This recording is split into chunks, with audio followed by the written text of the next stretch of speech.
제가 가지고 있는 창세기 설교집의 표지에 이런 글이 눈에 띄었습니다. 창세기를 파헤치면 파헤칠수록 당신은 인간의 뼈아픈 진실과 직면하고 가슴 벅찬 하나님의 사랑에 숨을 몰아쉬게 될 것이다.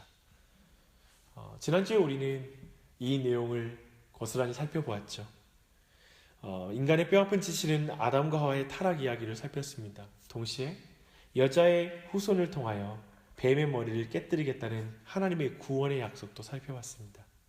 죄가 어떻게 이 세상에 들어오게 되는지 그 죄의 시작을 보았고 그 죄로부터 인간을 구원하는 역사의 시작도 함께 살펴본 것입니다. 아담과 하와를 포함하여 타락한 모든 사람을 향하여 하나님은 이렇게 질문했습니다. 내가 어디에 있느냐?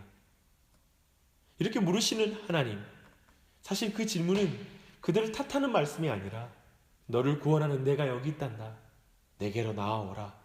이렇게 회개를 초청하는 말씀이란 걸 배웠습니다. 주 안에 사랑하는 여러분, 분명 죄라는 주제는 우리 모두에게 불편한 주제입니다. 근데 그 죄라는 주제를 저희 교회는 꾸준히 다루고 있는데요. 오늘도 아담과 하와에서 시작된 죄가 그 다음 때에 가서 얼마나 확산되어졌는지에 대해서 살펴볼 것입니다. 인류 최초의 살인사건을 볼 때 현대 사회 안에 있는 수많은 갈등, 가족 간의, 세대 간의, 그리고 인종 간, 국가 간의 갈등, 그 전쟁의 본질을 알 수 있을 것입니다.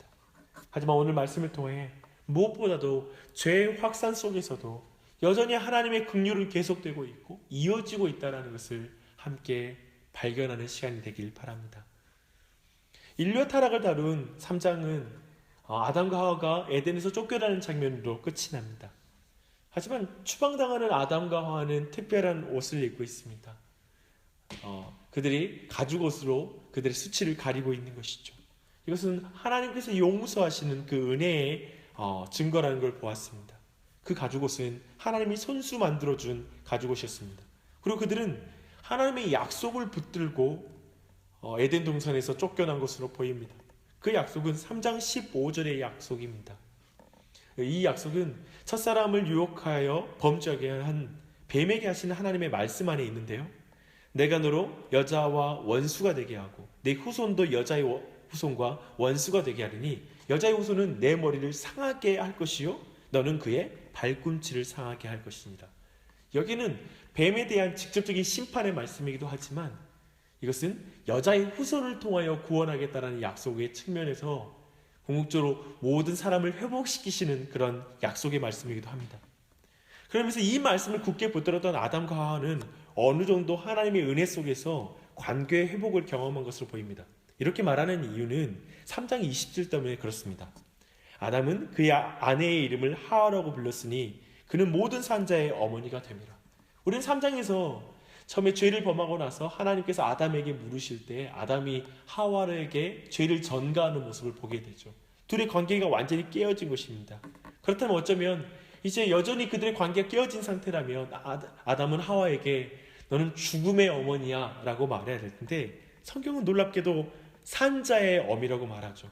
아담 안에 분명 3장 15절의 말씀을 따라서 그 말씀의 은혜로 말미암아 아내를 산자의 어머니라고 바라보고 그렇게 이름을 붙였던 것을 우린 충분히 짐작할 수가 있습니다. 그래서 그들은 동침하여 아들을 낳았습니다.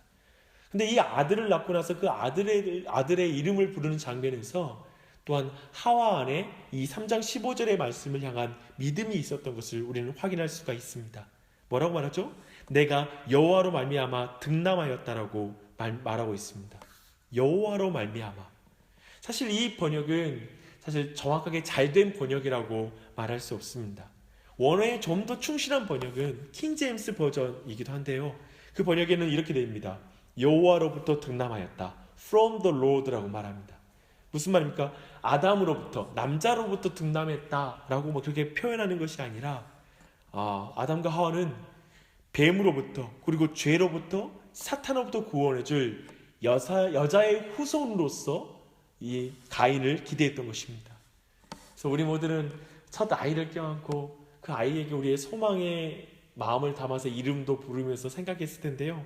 이 첫 부부 또한 이제 가인을 안고 아이고 내 새끼 장차 우리를 죄와 그 저주로부터 구원해 줄 아들, 저 뱀의 머리를 깨뜨릴 하나님으로부터 온 아들, 하나님으로부터 온 아들, 그렇게 기대했던 것입니다. 아담과 하와는 지금 자신들이 저지른 죄의 DNA가 그 아들 때 어떤 변종을 만들어낼지에 대해서 아마 생각하지 못하고 장밋빛 생각을 하고 있었던 것으로 보입니다. 이제 하와는 둘째 아들을 낳습니다. 그런데 여기에서도 참 독특한 표현을 씁니다. 가인의 아우 아벨을 낳았다고 표현합니다. 사장에만 가인의 아우라는 표현이 7번 나옵니다. 물론 가인의 아우 이 표현이 7번 나오는 거 아니고요. 그의 아우 그리고 나의 아우 이런 식으로 해서 결국 가인과 아벨을 형제 관계 안에 있다라는 것을 표현하는 표현이 7번이나 나타나는 것입니다. 창세기 4장이 여기서 강조하는 건 뭐냐면 가장 친밀한 형제 관계 안에서 이제 죄의 확산이 이루어진다는 걸 설명하고 있는 것입니다. 더하여 아벨이라는 이름 또한 우리가 주목해야 됩니다. 아벨의 의미는 1차적으로 증기 혹은 안개라는 뜻인데요. 허무, 하찮은, 무의미, 한숨을 말합니다. 형인 가인을 통해 그의 인생이 이제 동생의 인생이 얼마나 허무하게 끝날 것인지 말해주는 이름입니다. 인류의 첫 살인사건은 매우 당혹스럽습니다.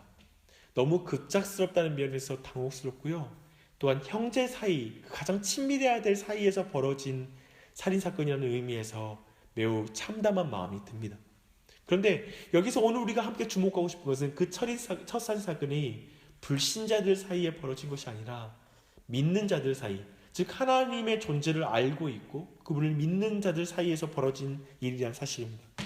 그리고 우리는 비종교적인 사람들에 의해서 어떤 흉악한 범죄들과 그리고 잔혹한 일들이 벌어진다고 생각하죠. 하지만 성경은 매우 종교적인 사람에 의해서 이 살인이 시작되었다는 걸 말하고 있습니다. 그 이슈는 예배입니다. 성경을 처음 대하는 사람들은 굉장히 당혹스럽습니다. 우리는 요즘 IS가 타 종교인에게 행하는 종교 살인 사건에 혀를 내두르죠. 그런 입장에서 우리는 첫 살인 사건의 이유가 예배라는 사실이 이유 같지 않아 보입니다. 너무 지나쳐 보입니다.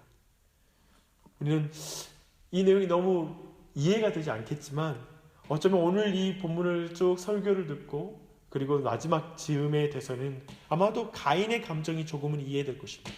그리고 우리가 가인과 크게 다르지 않다는 것을 알게 될 것입니다. 차근차근 한번 살펴보십시다. 농사를 짓는 가인은 땅의 소산을 제물을 삼아 예배했고 양을 치는 아벨은 양의 첫 새끼와 그 기름으로 예배를 드렸습니다. 하나님은 아벨의 예배를 받으시고 가인의 예배는 받지 않으십니다. 여기서 예배를 받았다라는 표현을 한번 기억할 필요가 있는데요. 그 의미는 눈여겨보다, 관심을 갖다, 응시하다입니다. 하나님은 아벨과 그의 제물에 눈이 향했고 그리고 주목하였으나 가인과 그의 제물은 보지 않으신 것입니다. 외면하신 것입니다. 기억하십시오. 하나님이 보시는 예배와 그리고 예배자가 있습니다. 그리고 보시지 않는 예배자와 예배가 있습니다. 여러분, 하나님이 거들떠 보지도 않는 예배자와 예배가 있다. 여러분, 이런 말을 들으면 여러분 어떤 느낌이 드십니까? 우리 모두는 지금 한 예배당 안에 모여서 하나님을 예배하고 있습니다. 목회자로서 하나님께서 우리 모두와 그리고 우리의 모두의 예배를 주목해 주시기를 원합니다. 참으로 그러하길 원합니다. 하지만 안타깝게도 우리는 하나님 앞에서 둘로 나뉠 것입니다. 그러나 조심하십시오. 우리는 서로 나눌 수 없어요. 저 사람의 예배는 하나님 받지 않아. 저는 사람은 하나님이 주목하지 않는 예배자야. 이렇게 쉽게 판단할 문제는 아닙니다. 하지만 하나님 앞에서는 분명히 이 두 부류가 나뉘게 됩니다. 이렇게 나뉘는 것은 굉장히 불쾌합니다. 오늘도 우리 모두가 주일날 피곤한 몸을 이끌고 여기까지 왔는데 여기에서도 하나님이 주목하는 예배자와 또 예배가 있고 그렇지 않은 사람과 예배가 있다. 이런 말은 매우 불쾌하게 들리지 않습니까? 아무리 신이라도 내가 피곤한 몸을 이끌고 예배당까지 왕림하였는데 내 예배를 받지 않는단 말이야? 그리고 이 세상에서도 끊임없이 판단받고 평가받아 왔는데 내가 교회에 와서조차도 하나님께 평가받아야 한단 말이야? 이런 생각을 한다면 정말 매우 불쾌해질 것입니다. 그런 기분은 정확하게 오늘 가인의 감정을 이해하는 키가 됩니다. 지금 가인과 아벨이 함께 하나님께 예배한 것으로 보입니다. 같은 자리에서. 근데 둘은 같이 예배한 한 자리에서 동생과 동생의 예배는 분명하게 하나님께서 받으시는데 자신의 예배는 하나님이 받지 않으시는 것입니다. 이때 형은 어떤 느낌이었을까요? 이렇게 비교하면 어떨까요? 지금 이 자리에 만약 하나님이 오셔서 너의 예배는 내가 받았다. 그리고 너는 내가 받아들인다. 근데 너의 예배는 받지 않아. 라고 공개적으로 하나님이 그 일을 행하신다면 여러분의 감정은 어떨까요? 가인의 감정과 크게 다르지 않을 것입니다. 지금 가인은 어쩌면 영적인 권위를 가진 형으로서 체면이 구겨지게 생긴 것입니다. 굉장한 거절감을 느꼈을 것입니다. 성경은 가인이 몹시 분하여 안색이 변했다고 말합니다. 안색이 변했다고 말하는 그 부분은 원어로 보면 고개를 숙였다는 말입니다. 가인은 낙심한 것입니다. 여러분 기억하십시오. 낙심과 분노는 동전의 양면과 같습니다.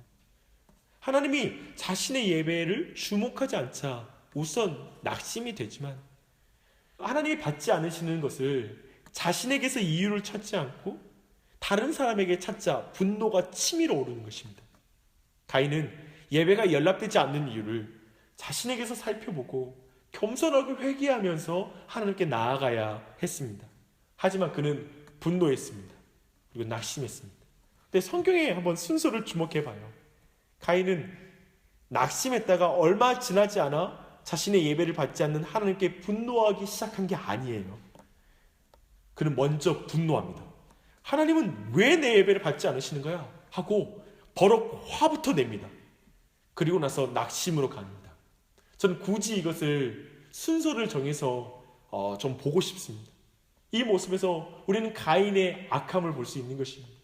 기본적으로 그는 하나님에 대해서 이미 선하신 분이라는 생각을 갖지 않고 있는 것이죠.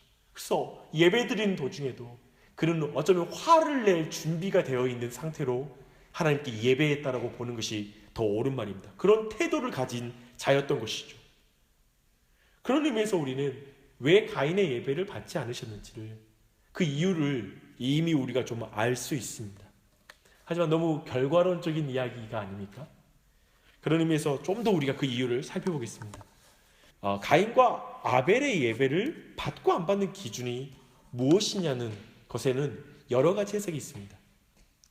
아벨은 양의 첫 새끼와 기름을 드렸는데 가인은 첫 것을 드리지 않은 것으로 보인다는 식의 정성이 담긴 제물이 예배를 받고 안 받고의 기준이라는 그런 말이 있고요. 또 한편으로는 아벨은 피의 제물을 드렸고 가인은 피의 제물이 아닌 곡식을 드렸다는 것을 지적하며 피의 제물이 예배의 기준이라는 그런 말도 있습니다. 특별히 두 번째 의견은 성경 전체 그리고 예수 그리스도의 그 피의 제사를 생각할 때 피의 제물을 생각할 때 굉장히 강력한 그런 근거의 말씀입니다. 하지만 저는 창세기 4장 안에서 우선 충분히 가인의 예배를 받지 않는 그 이유를 설명할 수 있다고 생각합니다. 그 키는 6절에서 8절에 있습니다. 그 안에 하나님이 가인과 가인의 예배를 받지 않는 모든 이유가 담겨 있습니다. 여호와께서 가인에게 이르시되 내가 분하여함은 어찌 됨이며 안색이 변함은 어찌 됨이냐 내가 선을 행하면 어찌 낯을 들지 못하겠느냐 선을 행하지 아니하면 죄가 문에 엎드려 있느니라 죄가 너를 원하나 너는 죄를 다스릴지니라 가인이 그의 아우 아벨에게 말하고 그들이 들에 있을 때에 가인이 그의 아우 아벨을 쳐 죽이니라. 가인의 예배가 연락되지 않는 이유를 말하고 있습니다. 선을 행하지 않았기 때문이라고 말하는 것입니다. 하나님 쉽게 이렇게 말씀하시는 거죠. 가인아, 왜 얼굴을 찌푸리느냐? 이게 나에게 화낼 일이니? 내가 선을 행하면 내 재물이 왜 연락되지 않겠느냐? 이렇게 말씀하시는 것입니다. 하나님은 예배자인 가인에게 영적인 문제가 있기에 그의 재물이 연락되지 않는다고 말하고 있습니다. 하나님 결코 재물 때문에 그를 차별하는 것도 아니고 직업적으로 차별하는 것도 아닙니다. 그런 의미에서 우리는 가인에게 선을 행하지 않는 영적인 문제로 있다는 그 첫 번째 이유에도 또 한 가지 다른 영적인 문제가 있다는 걸 우리는 한번 볼 수 있습니다. 하나님께서는 그의 영적인 문제를 지금 지적하고 있잖아요. 하지만 가인은 회개하지 않습니다. 성경을 보십시오. 그는 한마디 말도 안 해요. 하나님께서 찾아오셔서 이제 그가 더 큰 죄를 짓는 것을 막고 계시고, 그가 죄를 짓고 있으나, 죄가 웅크리고 있으나 그걸 다스리라고 말씀하셨을 때 그는 한마디 말도 하지 않습니다. 하나님의 말씀에 수긍하기 때문에 한마디 말도 하지 않는 게 아닙니다. 그는 죄를 다스리라는 하나님의 말씀을 들었으나 이미 죄의 지배를 받은 상태가 되었습니다. 하나님과 관계가 완전히 깨어진 가인은 하나님의 말씀을 듣는 순간에도 동생을 죽일 생각을 놓지 않고 있고 그걸 키워가고 있었던 것으로 보입니다. 이렇게 말한 이유는 가인이 7절의 마지막에서 이제 그 죄를 다스리라고 하나님의 말씀을 듣고 나서 8절에서 바로 그의 아벨에게 가서 야 나와 밖에서 나 좀 보자 이렇게 말한 것으로 보입니다. 그리고 그 위에 들판에서 동생을 죽입니다. 근데 이 과정에서 하나님께서 말씀을 그 죄를 다스리라는 그 말씀 이후에 8절의 시작이 일반적으로 히브리어로 와우 동사라고 하는데요. 연속된 동작이라는 걸 보여주고 있습니다. 지금 하나님의 말씀을 듣다가 바로 연속된 동작으로 동생에게 가서 야 밖으로 나와라 하고 나서 동생을 죽이는 것입니다. 이 죽이는 사건 또한도 우발적인 것이 아니라 매우 계획적이었다는 것이죠. 하나님께서는 가인에게 죄를 다스리라고 말씀하시고 그를 붙잡고 그가 돌이키길 원하시는데 그는 그 말씀을 듣는 중에도 전혀 듣지 않고 동생을 죽일 생각을 하고 계획했다는 걸 우리가 볼 수 있는 것입니다. 얼마나 무섭습니까?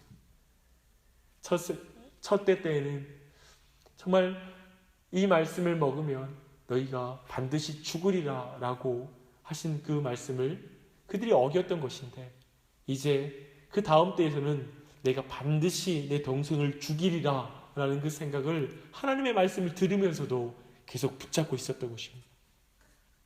가인은 이렇게 일상에서 선하신 하나님을 믿지 않는 자였습니다. 그래서 예배가 연락되지 않자 자신을 돌아보지 않고 하나님 앞에서 화부터 냅니다. 가인은 원래 선을 행하지 않는 자였습니다. 그래도 예배에는 성공하길 원합니다. 하나님의 말씀에 순종하는 것이 제사보다 귀한 것임을 모르는 자였던 것입니다. 가인은 자신의 예배가 실패한 이유를 자신에게 찾지 않고 동생에게서 찾았습니다. 그래서 동생을 죽였습니다. 사실 하나님을 죽일 수 없어서 동생을 죽인 것입니다. 여기에서 잠깐 한국교회의 자화상을 좀 보기로 합니다. 우리는 예배에 성공해야 한다는 말을 귀에 딱지가 내리도록 들었습니다. 한국교회는 참으로 종교적 열심의 특심인 그런 민족입니다. 우리는 다른 것은 다 실패해도 예배에만 성공하면 된다는 말을 듣고 성장했습니다. 우리는 그 말에 어떤 좋은 의미를 충분히 알고 있죠. 하지만 저는 그 말이 가인과 같은 신앙인을 만드는 자양분이 되었다고 생각합니다. 일상에서는 선하신 하나님을 믿지 않고 예배에 성공해야 된다라고 말하는 것. 일상에서 선한 말씀에 순종하지 않으면서 예배만 잘 드리면 된다고 생각하는 이들이 많은 것이죠. 우리들 대부분 아마도 그런 종교적인 신앙, 그렇게 예배에만 성공하면 된다는 신앙에 대해서 환멸을 느낄 것입니다. 그 정도는 아닐지라도 어차피 이 자리에는 자신이 오늘 하나님을 예배하고 은혜를 받지 못했다고 생각할 때 그 원인을 찾아 분노를 쏟는 사람일 수 있습니다. 예배에 성공하게 하지 못한 이유를 밖에서만 찾는 것입니다. 그리고 그 원인을 제공하는 사람을 미워하는 것이죠. 예배에 그렇게 열심인데 그렇게 사람에 대한 사랑이 없고 차가운 예배자를 우리는 심심치 않게 만날 수가 있습니다. 예배 시간에 하나님을 찬양할 때는 그렇게 열심인데 왜 그렇게 사람을 향하여 무섭고 날카로운 눈빛을 하고 앉아 있는지 모릅니다. 사랑하는 여러분, 예배에 성공해야 한다고 외치는 이들 중에 어쩌면 가인을 닮은 이들을 우리는 충분히 만날 수 있습니다. 그런 의미에서 예배에 성공해야 한다, 그리고 예배에 성공하다 라는 그 의미는 뭘까요? 우리는 말씀 안에서 자신을 보는 것이 예배의 성공인 줄 믿습니다. 그리고 주님의 은혜 앞에 겸손히 엎드리는 것이 바로 성공입니다. 예배의 말씀을 듣는 중에 분노를 내려놓는 것, 그리고 미움을 내려놓는 것, 그게 예배에 성공하는 것입니다. 그리고 예배에 성공하면 마지막 예배를 마치고 나서 옆에 있는 지체들이 사랑스럽게 보이고 새 계명, 서로 사랑하라는 하나님의 말씀을 더욱 순종하고 실천하고 싶어지는 것, 그게 예배에 성공하는 것입니다. 주 안에 사랑하는 여러분, 우리는 가인에게 보는 것은 종교적인 죄의 무서움입니다. 죄는 기독교인 안에, 예배당 안에 들어와 있습니다. 그 죄는 매우 종교적이고 그리고 교묘해서 우리 모두가 쉽게 속는 것입니다. 그러나 하나님께서는 끊임없이 그렇게 속고 있는 가인에게 계속 찾아가 회개의 기회를 주십니다. 9절입니다. 여호와께서 가인에게 이르시되 내 아우 아벨이 어디 있느냐? 그가 이르되 내가 알지 못하나이다. 내가 아우를 지키는 자니까? 사실 이 장면을 볼 때 3장의 한 장면이 떠오르지 않습니까? 하나님은 나무 아래에 숨은 아담과 하와에게 묻습니다. 내가 어디 있느냐? 이 질문은 하나님의 임재를 피한 인간에게 묻는 것이었습니다. 하나님과 관계에서 각자 어디에 있느냐고 묻는 거였죠. 근데 하나님과의 관계가 깨진 인간의 죄는 다른 사람과의 관계에 이제 그 죄가 확산되었다는 것을 하나님 아시고, 그리고 이제 동생을 죽인 이제 가인에게 이 질문을 하시는 것입니다. 내 아우 아벨이 어디 있느냐? 아들아, 내가 사랑해줘야 할 내 아우 아벨은 어디 있느냐? 내 아우 아벨이 어디 있느냐? 너의 보호를 통해 생명으로 충만해야 될 내 아우는 어디 있느냐? 하나님의 질문에 가인은 아담과 하와처럼 나무 아래 숨지 않습니다. 아담과 하와는 거짓말을 하지 않았는데요, 가인은 거짓말을 늘어놓습니다. 내가 알지 못합니다. 자신이 죽였잖아요. 근데 왜 몰라요? 가인은 하나님을 향해 도리어 따지듯 묻습니다. 내가 내 아우를 지키는 자입니까? 분명히 우린 계속해서 4장 안에 가인의 아우 아벨 둘의 관계를 계속 강조하고 있다고 말하고 있는데요, 가인에게는 동생에 대한 책임이 있습니다. 근데 동생과 완전히 관계가 단절되었다고 선언하는 것입니다. 그 아벨과 나는 전혀 상관이 없습니다 라고 말하는 것이죠. 내가 내 아우를 지키는 자입니까? 하나님이 아무리 물어도 가인을 회개하지 않습니다. 하나님 계속해서 회개의 기회를 주셔도 가인은 하나님께 돌이키지 않습니다. 10절입니다. 내가 무엇을 하느냐? 내 아우의 피소리가 땅에서부터 내게 호소하느니라. 땅이 그 입을 벌려 내 손에서부터 내 아우의 피를 받았은즉 내가 땅에서 저주를 받으리니 내가 밭을 갈아도 땅이 다시는 그 효력을 내게 주지 아니할 것이요 너는 땅에서 피하여 유리하는 자가 되리라. 회개하지 않는 가인에게 하나님은 심판을 말씀하십니다. 심판의 말씀을 듣고 가인은 말합니다. 내 죄벌이 지기가 너무 무거우니이다. 나를 만나는 자마다 나를 죽이겠나이다. 그는 여전히 자신의 잘못을 인정하고 회개하지 않습니다. 자신에게 내려진 형벌이 자신의 죄에 비해 너무 크다고 투덜거릴 뿐입니다. 자신은 동생을 죽였으면서 자신이 죽임당하는 것이 형벌상 크다라고 생각하는 것 같아요. 그는 자신의 동생을 죽였으면서 아담과 하와가 낳은 다른 동생들의 손에 죽임을 당하는 것이 너무 두려운 거예요. 이쯤 되면 정상이 아니라고 느껴져요. 도대체 이 가인이라는 인간은 왜 이 모양입니까? 어떻게 동생을 죽여놓고 이렇게 뻔뻔할 수 있습니까? 자신의 고통은 두려워하면서 어떻게 타인의 고통, 동생의 고통에 대해서는 이토록 둔감한 것입니까? 더하여 어떻게 그에게 회개의 기회를 주시고 그가 돌이키길 바라시는, 그리고 아담과 하와의 관계가 깨어지듯 또한 아벨과의 관계가 깨어진 그 상황으로 인하여 고통스러우신 하나님의 마음을 이렇게 모르는 것입니다. 그는 어쩌면 최초의 소시오패스, 사이코패스일 것입니다. 제가 소시오패스와 사이코패스의 그 차이, 그리고 그 정의를 보여주는 글을 가지고 왔는데요. 한번 보십시오. 소시오패스는 반사회적인 흉악 범죄를 저지르고도 자신의 행동에 대한 죄책감이 없고 타인에 대한 동정심이 없다는 점에서 사이코패스와 비슷하지만, 잘못된 행동이라는 것을 알면서도 반사회적인 행위를 한다는 점에서 잘못된 행동이라는 개념 자체가 없는 사이코패스와 구분이 된다. 우리가 지금 가인에게 하시는 하나님의 말씀과 거기에 대한 가인의 어떤 반응을 보면서 우리가 보는 것은 뭐냐면, 정말 이 사람은 지금 근본적으로 이게 죄라는 사실을 알고 있을까? 죄라는 개념 자체가 없는 것 같다는 느낌에서 그는 영적인 사이코패스처럼 보여요. 또한 그는 자신이 죄를 지으면서도 그로 인하여 고통스러운 사람, 그리고 그 가운데 고통을 받으시는 하나님 아버지의 마음을 전혀 이해하고 알지 못하고 느끼지 못하는 측면에서 영적인 소시오패스처럼 보입니다. 물론 불신자들은 아마도 죄라는 개념 없이 죄를 짓는다는 입장에서 사이코패스와 같을 것이고, 어쩌면 이 자리에 있는 많은 신자들은 영적인 소시오패스와 같은 그런 자리에 있을 수가 있습니다. 하나님은 그런 영적인 소시오패스, 사이코패스와 같은 이 가인에게 놀랍게도 죽음을 피할 수 있는 표식을 줍니다. 우리는 이 은혜를 주목해야 됩니다. 그러나 그는 아십니까? 이 이후에도 이제 떠나서 땅을 유리하다가 성을 쌓습니다.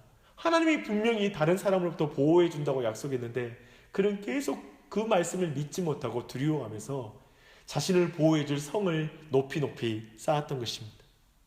가인, 그는 사실 불신앙의 끝판왕입니다. 솔직히 가인을 바로 죽이지 않는 것이 좀 이해가 되지 않죠.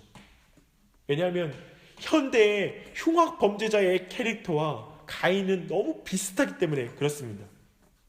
가족을 잔혹하게 죽였을 뿐만 아니라 반성하지도 않기 때문에 그렇습니다. 한마디도 그는 아파하는 구석이 보이질 않습니다. 단지 그가 아파하는 구석이 보였던 장면은 뭐냐면 자신이 고통을 당하니까 그 형벌이 고통스럽다라고 말할 뿐이었습니다. 이런 자들에게 생명을 연장하는 것이 공의롭지 못하게 보일 뿐입니다. 그런 의미에서 사형제도를 충만하게 사용하고 있는 두테르테나, 그리고 사형제도를 부활을 외치는 홍트럼프에게 매력을 느끼는 사람들의 일면 이해되는 부분이기도 합니다.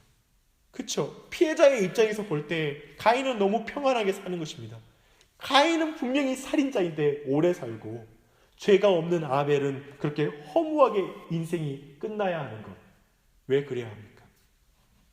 허무한 인생은 가인이 되어야 하는 거 아닙니까? 아벨은 너무 억울한 죽음 아닙니까? 그러나 우리는 아벨의 입장에 있을 때 그렇게 말할 수 있습니다. 무죄한 자로서, 무죄한 예외자로 있을 때 우리는 그런 말을 할 수 있는 것입니다. 그러나 한번 여기에서 여러분의 입장을 다른 곳으로 세워보죠. 우리가 하나님 앞에서 가해자로 서 있다면 어떻게 하겠습니까? 가인의 자리에 여러분이 서 있다면 어떻게 하겠습니까? 주 안에 사랑하는 여러분, 사실 우리는 오늘 본문에서 가인과 아벨 모두에게서 여러분 자신을 발견하게 될 것입니다. 우리는 이 땅에서 아벨처럼 살아가죠. 정말 우리는 하나님을 예배하는 자이고 의롭게 이 땅을 살아가지만 어쩌면 이 땅에서 우리는 허무하게 사라질 수 있습니다. 그런 사람의 극단이 바로 순교자일 것입니다. 악인에 의해서 죽임을 당하는 것이죠. 그래서 그들은 한숨처럼 보이고 이 세상에서 하찮게 여김을 받습니다. 무시당하죠. 그러나 또 한편으로는 우리 모두는 이 땅에서 또한 가인처럼 살아갈 때가 있다는 걸 기억할 필요가 있습니다. 우리는 작은 고난이 닥치면 하나님이 악하다고 말합니다. 자신이 향한 죄에 비하면 지금 내 삶이 이렇게 묶이고 그리고 꼬이게 된 내 인생이 너무 정말 지나치다라고 하나님 앞에 항변하고 싶을 때가 많이 있습니다. 여러분, 바로 그 자리에 가인이 서 있습니다. 그리고 우리 또한도 그 자리에 서 있다는 말입니다. 우리는 아벨의 입장에 서서 자신을 보는 것에 익숙하지만 가인의 자리에 서 보십시오. 그 자리에서 십자가를 바라보면 한 음성이 들릴 것입니다. 그 음성을 히브리서 12장 24절이 말하고 있습니다. 새 언약의 중보자이신 예수와 및 아벨의 피보다 더 나은 것을 말하는 뿌린 피니라. 히브리서 12장에는 놀랍게 우리 모두를 가인의 자리에서 세우고 그 가인의 자리에서 참 소망을 말해주고 있습니다. 이것을 팀 켈러는 이렇게 말합니다.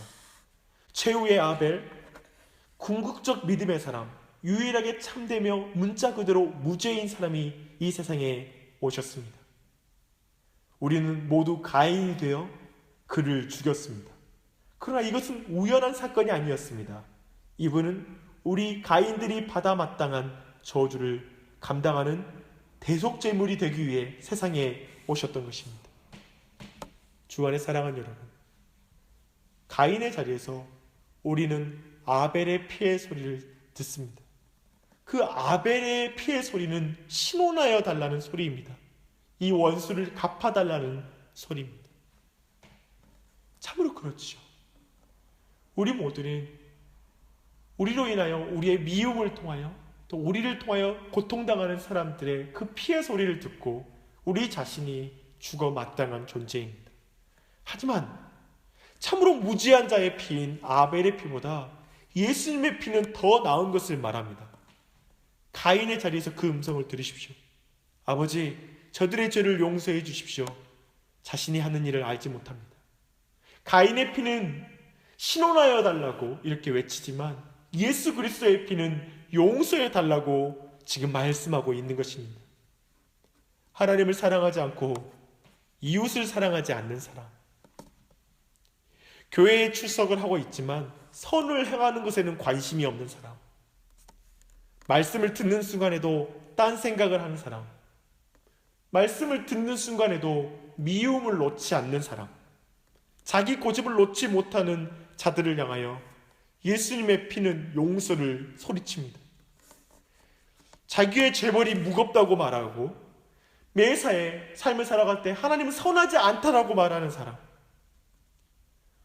그런 사람을 위하여 예수 그리스도는 그 무거운 죄의 짐을 지고 그리고 십자가 위에 달리셨습니다.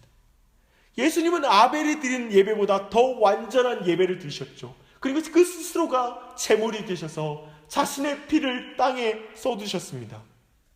그리고 완전한 예배를, 주님이 흠양하시는 예배를 드리셨습니다. 그로 말미암아 이 예수님이 외치는 소리, 그 피가 외치는 소리, 우리를 향한 그 용서의 소리를 듣는 죄인들은 모두 구원을 받게 된 것입니다. 우리가 아직 죄인 되었을 때 우리를 위하여 죽으심으로 하나님의 사랑이 무엇인지를 우리에게 외치셨습니다. 가인의 자리에서 그 소리를 들으십시오. 가인과 같이 우리의 죄를 깨닫지 못하는 자들을 향한 그 끈질긴 사랑에 항복하십시오. 죄가 확산되어 하나님의 마음을 느끼지 못하는 영적인 소시오패스를 향한 하나님의 그 긍휼의 외침을 들으십시오. 죄의 고통을, 모든 고통을 함께 느끼심으로 주님은 십자가에 달리셨습니다. 우리의 죄보다 하나님의 사랑이 더 끈질깁니다. 우리가 이 땅에서 죄를 이기는 것 또한 오직 예수님의 이 사랑을 이해할 때만, 가인의 자리에서 예수님의 피가 외치는 그 소리를 참으로 듣는 자만, 그리고 그걸 믿는 자만이 참으로 그 죄를 이기는 또한 능력 또한 경험하게 될 것입니다. 소유하게 될 것입니다. 우리 모두 가인의 자리에서 죄의 무서운 확산을 보게 되지만 또한 하나님의 사랑의 그 끈질김과 그 무시무시한 크기를 만나게 됩니다. 가인의 자리에서 예수님을 만나십시오. 그리고 가인의 자리에 머무르는 있는 것이 아니라 예수 그리스도를 닮는 자로 나아가는 은혜가 있길 바랍니다. 기도하겠습니다.